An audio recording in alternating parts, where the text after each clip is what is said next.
Hello friends, welcome to WiFi study online channel. I am Kalpana Patidar here.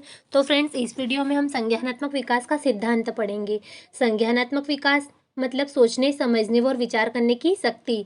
जो सोचने, समझने और विचार करने का विकास होता है वही संज्ञानात्मक विकास होता है।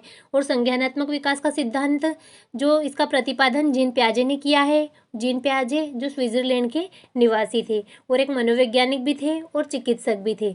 उनका जन्म 1896 में हुआ था और उनकी मृत्यु 1980 में हुई थी। और संज्ञानात्मक विकास का सिद्धांत है तो उन्होंने इस सिद्धांत का प्रयोग अपने स्वयं के बच्चों पर किया था और उनकी अवस्थाओं में जो जो परिवर्तन होते गए वो उन्हें खोजते चले गए। तो इस सिद्धांत को उन्होंने अवस्था का सिद्धांत भी कहा। जैसे अनुकूलन है तो बच्चे जैसे वातावरण के साथ अपने आप को ढालना अनुकूलन कहलाता है।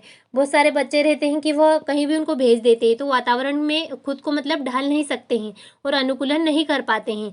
तो वातावरण के अनुसार अपने आप को ढालना अनुकूलन कहलाता है।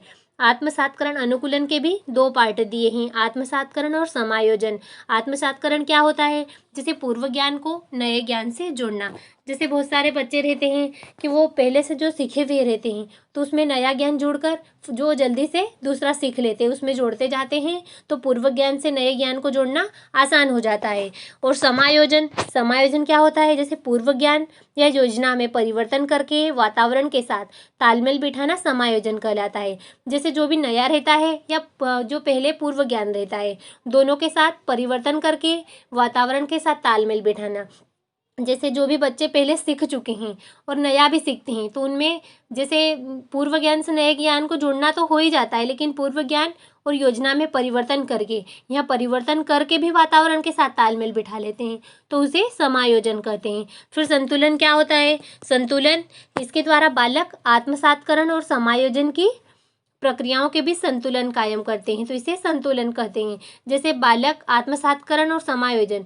आत्मसातकरण क्या होता है कि पूर्व ज्ञान को नए ज्ञान से जोड़ना, और समायोजन जैसे पूर्व ज्ञान या योजना में परिवर्तन करके वातावरण के साथ तालमेल बिठाना, तो ये समायोजन कहलाता है। तो इन दोनों के बीच संतुलन बनाना क्या होता है? संतुलन होता है। और स्कीमा, जीन पियाजे ने मोस्ट इम्पोर्टेंट स्कीमा पर भी कहा है कि बालक जब अपने गुणों का विकास करते हुए एक अवस्था से दूसरी अवस्था में प्रवेश करता है तो वह अपनी बुद्धि में विकास करता है। तो बुद्धि को जीन पियाजे ने स्कीमा कहा है। जीव विज्ञान की स्कीमा की भांति बुद्धि को बताया है उन्होंने। तो फ्रेंड्स, आगे हम देखते हैं जीन पियाजे ने कौन कौन सी अवस्थाएं दी है। तो संज्ञानात्मक विकास के सिद्धांत में जीन पियाजे ने 4 अवस्थाएं दी है। तो पहली अवस्था है संवेदी पेशी अवस्था। ये जन्म से 2 वर्ष तक रहती है। इस अवस्था में बच्चा अपनी ज्ञानेंद्रियां, जैसे बच्चे की जो भी ज्ञानेंद्रियां रहती है जैसे कान, आँख, नाक, जीभ, त्वचा, इनके माध्यम से सीखता है। और इसमें बच्चों में वस्तु स्थायित्व का गुण आ जाता है।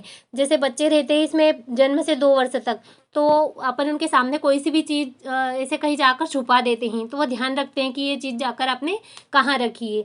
तो उन्होंने बच्चों में जैसे वस्तु स्थायित्व का गुण आ जाता है। और सेकेंड स्टेज कौन सी होती है? पूर्व संक्रियात्मक अवस्था। पूर्व संक्रियात्मक अवस्था 2 से 7 वर्ष तक रहती है। इसमें इस अवस्था में बालक में आत्मकेंद्रितता का गुण पाया जाता है।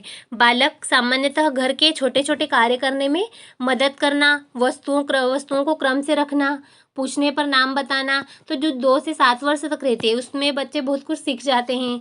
पूछने पर नाम भी बता देते हैं। तर्क वितर्क नहीं कर पाते, जैसे तर्क वितर्क करना नहीं जानते हैं, इसलिए इसे अतार्किक चिंतन की अवस्था भी कहते हैं। इस अवस्था में बालक में वस्तु स्थायित्व का भाव, सजीव चिंतन या जीववाद आदि गुण पाए जाते हैं। जीववाद का मतलब क्या होता है? जैसे बच्चे वो गुड़िया कुछ भी खिलौने खेलते हैं तो उन्हें वह सजीव समझते हैं कि ये भी, इनमें भी जीवन है, ये भी जैसे अपन इंसान रहते हैं ऐसे ही रहते हैं, तो उन्हें सजीव चिंतन या जीववाद आदि का गुण पाया जाता है। और थर्ड स्टेज कौन सी होती है? जिसमें संक्रियात्मक अवस्था होती है, मूर्त संक्रियात्मक अवस्था। यह 7 से 11 वर्ष होती है। और ये मूर्त संक्रियात्मक अवस्था आपके एग्जाम के लिए बहुत ही इंपॉर्टेंट है क्योंकि यह प्राइमरी वाली है और 7 से 11 वर्ष अवस्था में से ही क्वेश्चन पूछे जाते हैं। मूर्त संक्रियात्मक अवस्था 7 से 11 वर्ष। इस अवस्था में बालक अपने सामने रखी हुई वस्तुओं को देखकर ही कुछ कर सकता है। जैसे बच्चों में तर्क वितर्क वो करना सीख जाते हैं और मतलब तर्क तो कर पाते हैं, लेकिन वह मूर्त चीज़ों पर ही विचार करते हैं। जैसे बाद में जो तर्क करना सीखते हैं तो वो औपचारिक संक्रियात्मक अवस्था होती है।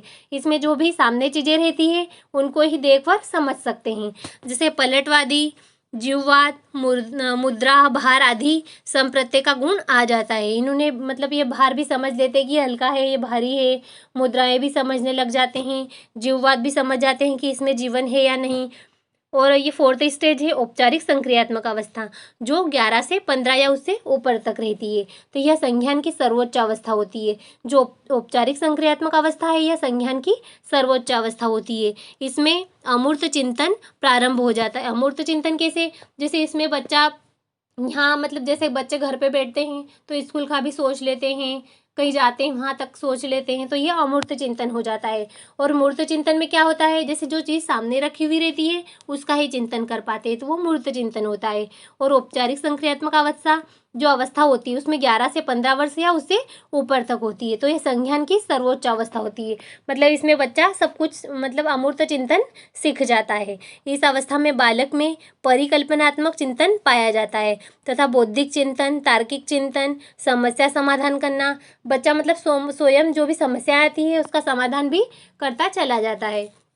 और मानसिक योग्यताओं का विकास हो जाता है। इसमें बच्चा जैसे मानसिक जो भी योग्यताएं रहती है उसमें आ जाती है, और वो जो भी करना चाहता है वह यहाँ निश्चय कर लेता है। इस अवस्था में बालक निगमन तर्क नियम से उदाहरण देने के योग्य हो जाता है। जैसे औपचारिक संक्रियात्मक अवस्था रहती है इसमें निगमन तर्क चलता है, और जो मूर्त संक्रियात्मक अवस्था रहती है वहाँ आगमन तर्क चलता है। उनको पहले उदाहरण प्रस्तुत करना पड़ता है, उसके बाद नियम बताए जाते हैं।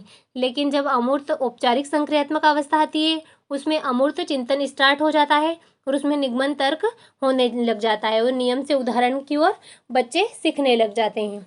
तो फ्रेंड्स, इस वीडियो में हमने संज्ञानात्मक विकास का सिद्धांत जाना। तो फ्रेंड्स, वीडियो कैसा लगा है ज़रूर बताएं, और वीडियो को लाइक भी करें और फ्रेंड्स में भी शेयर करें, और चैनल को लाइक, शेयर और सब्सक्राइब करना ना भूलें। Thank you and keep visiting wifi study online channel.